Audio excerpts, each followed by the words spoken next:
for the Mazda Road to Indy Grand Prix presented by Royal Purple, supporting the Lupus Foundation of America. It's a very special and very important weekend. We're getting ready for our first race of the weekend here, and it's the USF 2000 Championship powered by Mazda. Oliver Askew is starting this race on pole, and you'll notice he's adorning the Lupus Foundation of America visor shield. Oliver, you have a very special connection to the Lupus Foundation of America. You're starting this race on pole, but this weekend means a lot more to you than just a successful weekend on track.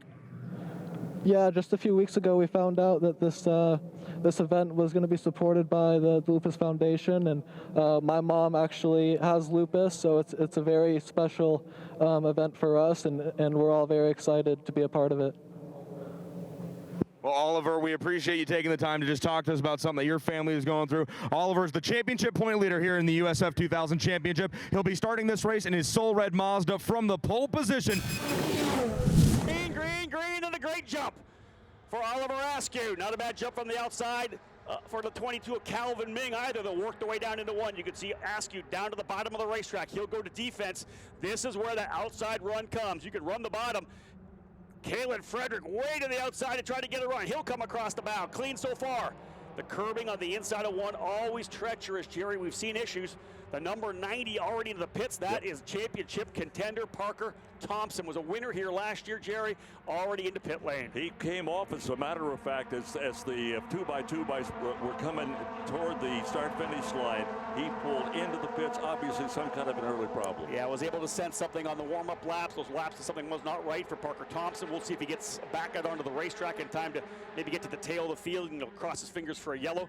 But nonetheless, we are underway, and it looks exactly like what we saw at Barber Motorsports Park just a few weeks ago, as Oliver Askew now leading Kalen Frederick as they come through. Oh, contact for a couple drivers further back. It looks like one of the DE Force cars. We have contact over in turn number 7. That's the exit of turn 7 at the end of Hullman Boulevard. And a couple drivers, and again, that's not surprising. That's another place where they stack up coming into that corner. Looks like the number 34 of Bailey Mickler involved as well, Jerry. So again, Thompson in pit lane, Bailey Mickler involved as well as the 27 of Colin Kaminsky. Mickler's going to stop. You can see big damage to the right front of that car, and Kaminsky's just bailed there as well. So we're going to go full course yellow indeed. Well, that's again shortens a race that had already been shortened as far as the time is concerned, because we had lost that lap with that false start. We understand the 27 car of Kaminsky has lost a wing. Yeah, you can see the two damaged cars there, Jerry, just pretty much stranded. Big right front damage to the 34 of Mickler and a loss of the rear wing to who we believe is the 27 of Colin Kaminsky. That actually might be I think it's the 11 of Corey Enders. I said it's the blue DE Force car. That'll be Corey Enders, I believe, off the track there. That's Kaminsky in the number 34, the white and black car. That's a John Kaminsky entry, but the blue car over just on the exit of turn number 7 in the grass, that is Corey Enders. Enders has had a pretty solid year so far. He's been really impressive with his pace. I want to say that might be, is this Parker Thompson? Looking at the big screen there, this might be Parker Thompson back on the racetrack. Yep. He might have got out in time. We'll see. Yeah, indeed, Parker Thompson able to get back on track. Well, no, they didn't complete a lap, so he can catch up to the field. He's on the lead lap. I think he'll be back on the lead lap, correct. We'll see what happens when they bring them back around. But again, an inauspicious start here for USF 2000. We didn't get the green the first time by, and then drivers getting a little over anxious here in turn number 7 for the first lap, just trying to find extra speed, a little couple extra positions. Tough way to do it. It's better just to settle in and go to work, especially at a track like this, Jerry. There's so many good places to pass. You don't really need to be too over aggressive on the opening lap. If you're fast enough, you're going to move forward. All right, now tell me the last time you talked to a driver who wasn't over aggressive. Speak to me here. You know, I say it all the time, but even when I'm racing my kart, my own go-kart, I put my visor down and I go crazy too. I don't know what it is. It's just red mist. It's just not going to happen. You can talk to them and talk to them and talk to them. And as you pointed out a couple, 3 times, Rob, they're teenagers, for crying out loud. That just adds to the whole problem.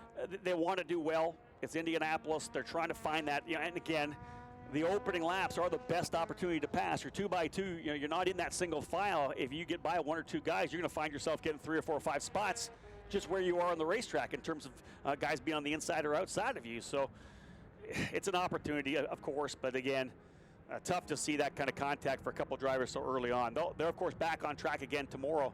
They'll get one more shot at it, but these two teams have work to do this evening. But all the while, Askew and Frederick are saying, we're in no particular hurry here. Just take your time to get this cleaned up, and we'll race it out. You know, Askew had one thing to do, and that was lead the opening lap. Get out front, defend from the attack that you knew was coming in turn number 1. He was able to do that. Caleb Frederick went very wide going into 1, trying to make that move around the outside. Luckily that he didn't have Calvin Ming or Ricky Donison try to a really aggressive move up the inside, but they all settled in nicely. So Askew with the lead as they come across in front of us right now. Kalen Frederick in the yellow number 81 in second. The 22, the black 22 of Calvin Ming in third. The white number 2 of Ricky Donison runs in fourth. The white and orange Newman Walks Racing entry of Dakota Dickerson of San Diego, California, now into the 5th spot. Colin O'Keefe, his first ever race here in USF 2000, running in the British Formula 3 Series this year. As Darren Keene comes into pit lane as well.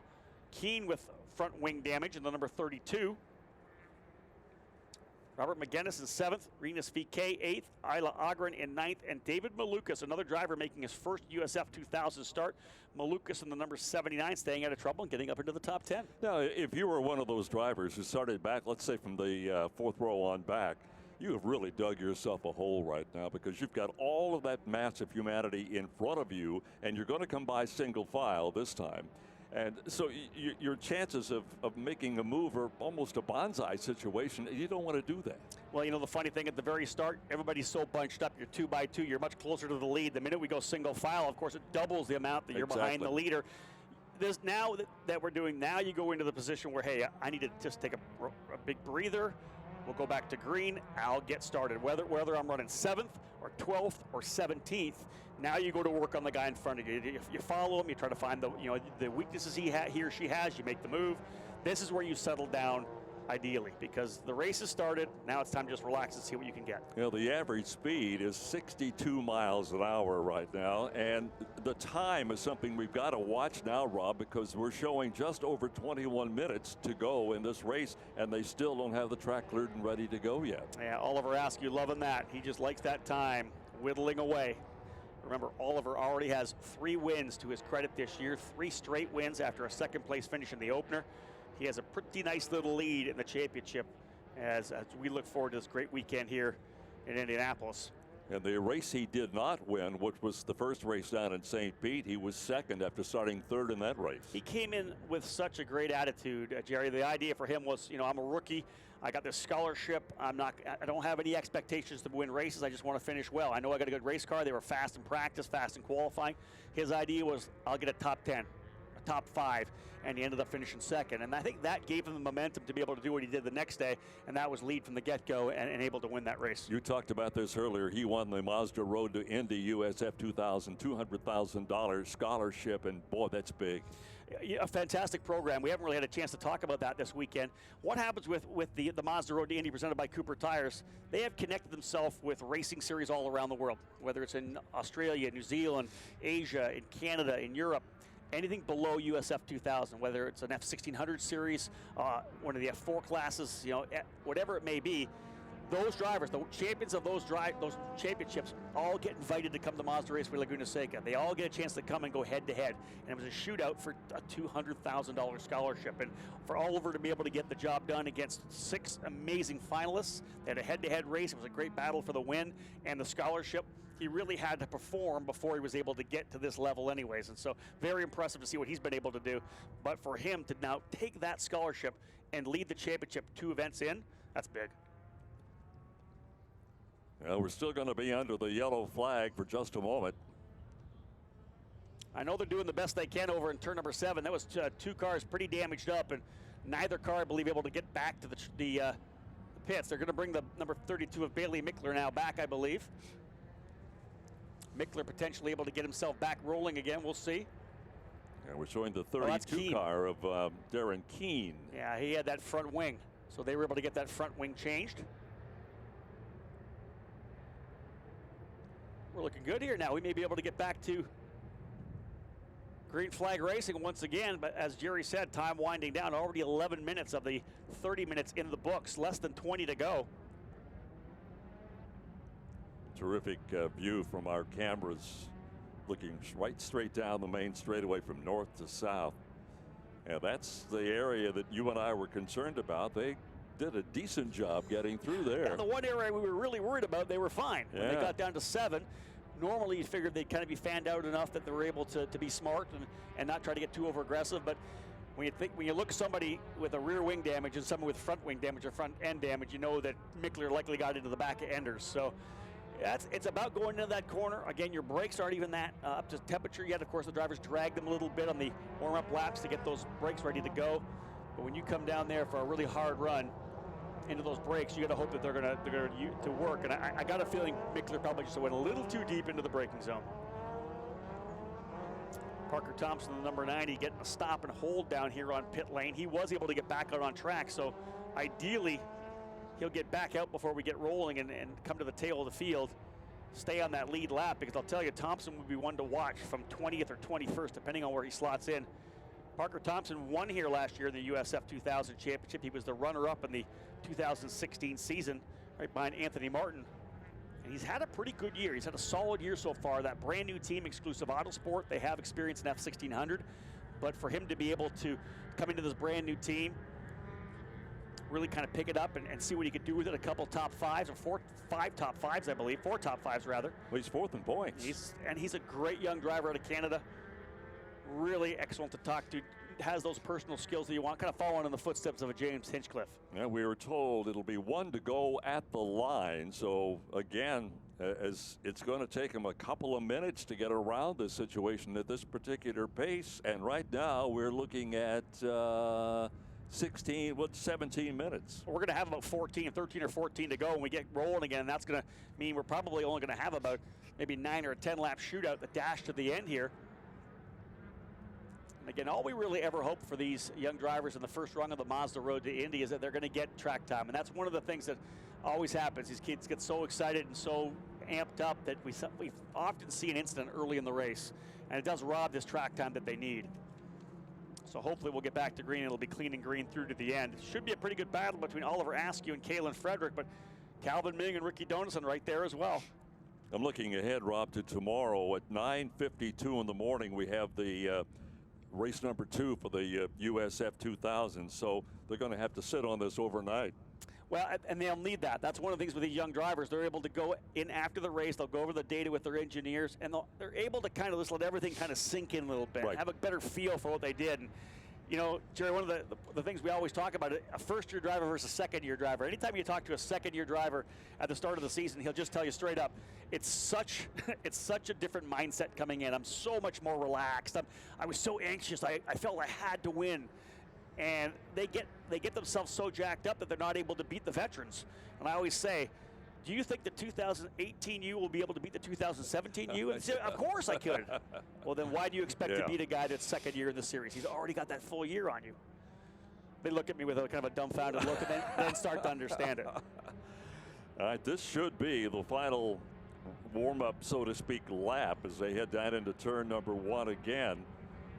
And the field this time by the start-finish line will be single file. That ought to eliminate some of the potential anyway. I believe that Parker Thompson will be allowed to get back on the racetrack at the very tail of the field. He's came into pit lane once again, so he'll drop to the very tail of the field here now. And so keep an eye out for the black and red number 70, the Exclusive Autosport team. Parker Thompson, the young driver out of Red Deer, Alberta, Canada. Very talented driver. This deal came together very late for him to run with Exclusive Autosport, and a brand new team, as I said, with 3 drivers under the tent. Parker Thompson, Luke Gabin, and Dev Gore, all part of that program, and they're just really coming up to speed. They're doing a great job. They've had a couple of good finishes. Dev Gore, very new. Well, apparently we're getting word now they're going to have 1 more lap to go at the line, so that eats up a couple of more minutes. Time just wasting away here now. Trying to get these guys dialed in and ready to go. So again, working their way around this track.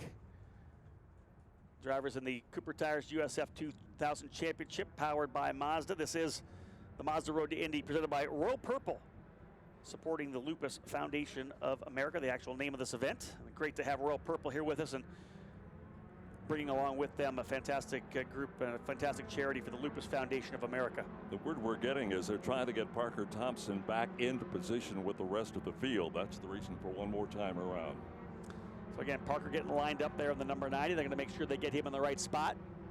One more time around, and they're showing that here at start finish. One more time around, drivers picking things up a little bit. Now here's the question: if you're the leader, Mr. Askew, you're sitting up front, you're trying to make Mr. Frederick. Are you gonna play with him a little bit out there on the start? The biggest problem here, Jerry, is the fact that once they get start finish, it's such a long run still all the way down into turn number 1.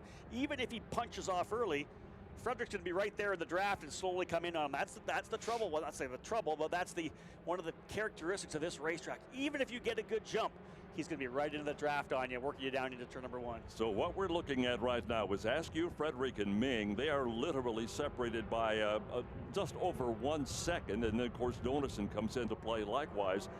But this start could be a direct picture of the finish of this particular race. It really could be, with the time winding down. As we said, we're probably going to only have about 10 or 11 minutes to go when we roll back here. And let's just go back at the history. Oliver Askew's done a pretty good job already this season through the restarts he has had to handle.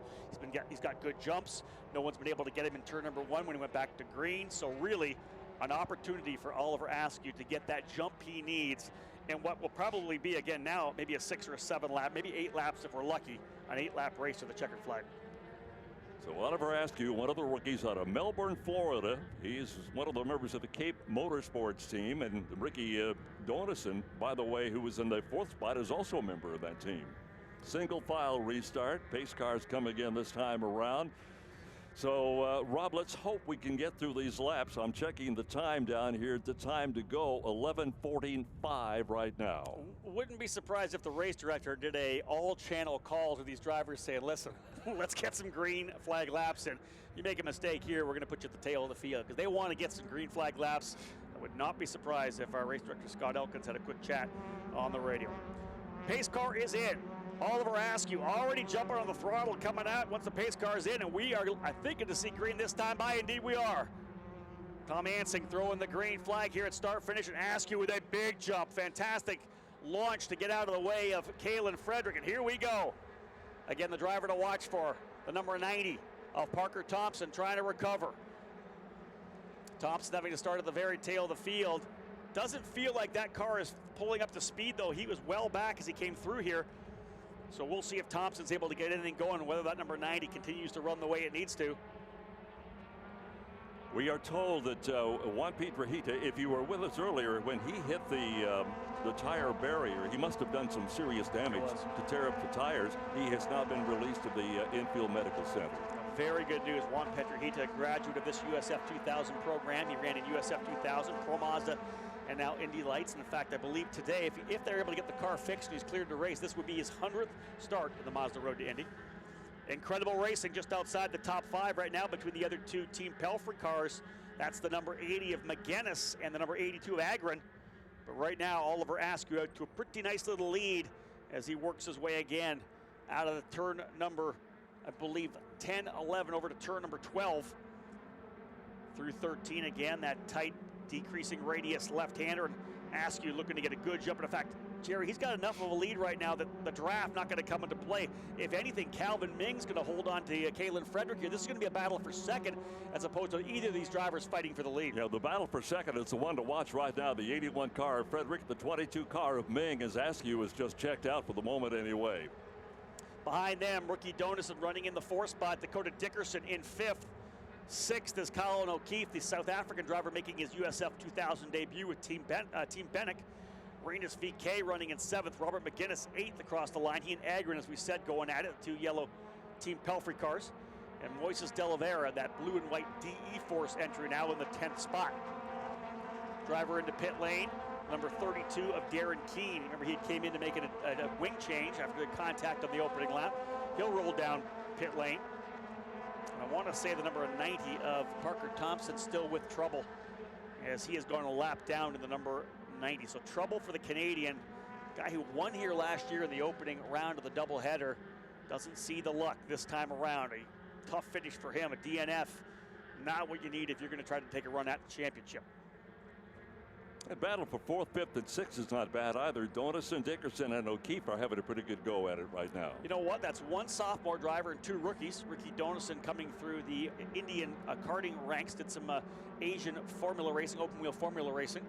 O'Keefe has run Formula Renault 2.0 over in Europe, British Formula 3 this year. Give him a late one-off. The seat was available. They had another driver that was going to be here for Team Bannock. He wasn't able to make the jump. They called him up on Monday and said, let's go. Actually flew straight to Tennessee to get his drug test done, so he was able to come run here and get his license, and O'Keefe finds himself running here in the top 6. We have 8 minutes remaining in this timed event. 8 minutes remaining, and it's all Askew at this particular point. 1.605, the advantage for Askew over Frederick.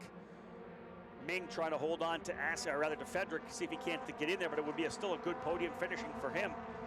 Donison, easily his best result for Donison. He's had a rough go qualifying mid-pack in most of these events. If you look back at St. Petersburg or Barbara, that's where Donison would have been, right in that battle there for 15th or 16th, where we had the incident at the start of this race. That's where you get the chaos in the middle of the field. You need to qualify well to stay out of the trouble. And you and I have chatted throughout the day. These cars are basically all identical. So unless you can find a little tweak here and there to pick up an extra 1/10 of a second or something, once you establish what we've established out there on the track, it's awfully hard to play catch up. Really, it's a totally spec series, everyone with the same engine, the same tires, wheels, data acquisition. It's the same race car. The only real variables are the guys that are wrenching on it and the guy or girl behind the wheel. In the end, it's the human factor that will separate the guys up front from the guys at the back. It's talent, it's setup, it's the talent of everybody involved, whether it's the driver or the engineers, the coaches, everyone on the same setup. And again, everybody dialing in. They're all at different levels of their development as well. We got 3 wide further back. What a good battle further back. That's actually for 13th, 14th, and 15th. Chandler Horton has worked his way up into 20th. A great start for Chandler. Devin Wojcik running in 14th, Colin Comiskey in 15th. 3 young rookie drivers dicing it out inside the top 15. 3 wide in the front straightaway. You mentioned Chandler Horton. He is going to college not too far from where we are at this particular moment. He's a freshman at Marion University, majoring in business management, and races for their Division I cycling team. So he's got a lot of fans here today, we hope. Got obviously a competitive spirit as well.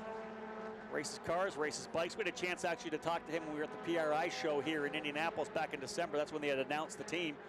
Chandler, just such a great young man, a great smile, a great infectious kind of personality, and he's just starting to get a good feel for this car. Running with RJB Motorsports this year, their 2nd year in the series. Big Menards on the side of the car. They've been able to put a pretty good sponsorship package together for the young driver as well. So Horton in a good fight here inside the top 15. Fast lap of the race, 125.7 for Oliver Askew. Only 2 drivers have been able to get into the 125s. And Askew, just check it out. Once again, Kalen Frederick, kind of the best of the rest. He runs a strong second, would be his 3rd consecutive 2nd place finish. Calvin Ming working to get on the podium. Good little fight here, I think, still for 4th, 5th, and 6th. Dakota Dickerson trying to see if he can't reel up on Ricky Donison. Last time by, they were almost exactly the same times. Dickerson just a little bit quicker, back by less than a second now, as Dickerson runs P5. Looking at the time, as you said, Jerry, give me the sign there, just 5 minutes to go. Now, the question I'm asking from a spectator standpoint, what is Askew gaining from this particular situation? Other than a win, obviously, he's not having any competition right now. There's nobody playing games with him out there. It's impressive for a young rookie, Jerry. You're exactly right that he has kind of ran alone since the 2nd race of the year. And I really think that just talks more to the fact that he just keeps fueling his confidence, his connection with the team. The team obviously has a really good handle on this new race car. Remember, this brand new Tatis-built USF 17 new. Everybody came in with a clean sheet of paper. They had to start taking notes, doing testing, figuring out how that car was going to work. And the guys from Cape, Dominic and Nicholas Cape, have done a great job. Not surprising they've won the last 6 USF 2000 championships. They're the dominant team. That was with that older car. They've been able to pick up this new car and run with it. Team Pelfrey's been good as well, obviously, as is Pabst Racing. These guys are all in the top 3. But that combination of Cape, this new driver Oliver Askew, the wins, the confidence, the momentum, that's what we're seeing right now. I've just been watching the time difference as they go by. Each lap it improves, and now it's at an all-time high as far as this race is concerned. Almost 2.5 seconds, and Ming running back in third is almost 4 seconds off the lead. And you look at lap times, 0.4 of a second. Askew quicker than Frederick last time by. He's only serving to stretch the lead now. 3.5 minutes remaining. Askew leads in the number 3. Frederick second in the 81. The 22 of Ming runs in third. Ricky Donis in fourth in the number 2. Dakota Dickerson fifth in the 36. Callum O'Keefe now runs in sixth spot in the number 31. Renus VK in the 21 and 7th. Robert McGinnis 8th in the 80. Isla Agron 9th in the 82. Another top 10 finish potentially here for Isla. And Moises de Oliveira now running in the 10th spot. Do want to take an opportunity to say hello to everyone watching live on the Mazda Road to Indy app, or USF2000.com, or potentially IndyCar.com. It's exciting to be able to have these live races, of course, available online streaming for those not able to be with us here at IMS. Now, Askew, sitting pretty atop the leaderboard right now, is going to have a pretty good start tomorrow for that race likewise. You know, isn't that the tough thing for the rest of this field? Not only is he going to have the confidence, the belief in his team, and the way the car is running already, he's going to start on pole again tomorrow. Exactly. So the time begins to wind down, and we are showing just 2.5 minutes remaining. That's about perhaps 2 laps. That battle still continuing for 13th, 14th, and 15th. Tough lap there for Chandler Horton in the Menards car. In fact, he actually gets back through. I think he's got Gore and Tomaselli with him as well. And in fact, as Jerry gave you the time countdown, 2 minutes to go, we will see the white flag next time by. So there will be 1 lap to go next time by. Again, Chandler Horton had a pretty good run there battling with Devin Wojcik and Kaminsky, but that last lap must have dropped the wheel somewhere. He was about 2 seconds off his best lap. He's actually fallen in the clutches of Dev Gore and Bruno Tomaselli, so we may have a good battle here for 15th, 16th, and 17th as well. Well, this race really was formed on the very first lap of the event. Once you have a situation where you literally have to stop and clear out a couple of cars, everybody gets in position, and unless you're right up on the tail of that guy in front of you, your chances of catching him are really slim. And Askew has proven you ain't going to get me today. When you can do what Oliver Askew does, and he did it in his final years of karting as well. White flag being shown here at start finish, but Oliver was so consistent in karting, and that's what you develop at the top level in national karting. You're always hitting your marks. Every lap's within about 100th of a second. Good battle here though, coming down. Good fight further back. I believe that's Agron, De Oliveira, and potentially McGinnis. Yeah, they're having a fantastic battle. That's for 6th, 7th, and 8th. Here they come to the inside. Book it, VK.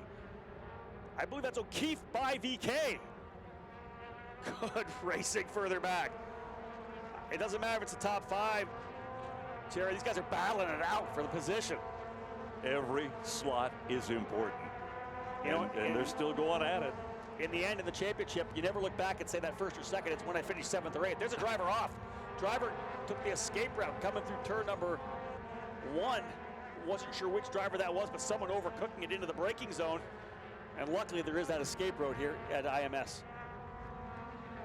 White flag has flown. Tom Hansing's going to reach back. And ladies and gentlemen, we're going to have a checkered flag being thrown here. We actually have one of the guests from Royal Purple, Ben Blankenship, will be throwing the checkered flag. Number 7 was the driver that went off. That was Devin Wojcik. That was that battle between he and Colin Kaminsky. He's gone off. They're going to review that. But here we come through the final circuit here at the Indianapolis Motor Speedway road course. Back to back to back to back jacks for Oliver Askew. 4 straight wins. 3 straight second place finishes for Kalen Frederick. Calvin Ming on the podium in 3rd. Ricky Donis in his best career finish in 4th. Dakota Dickerson a solid 5th. He'll take that.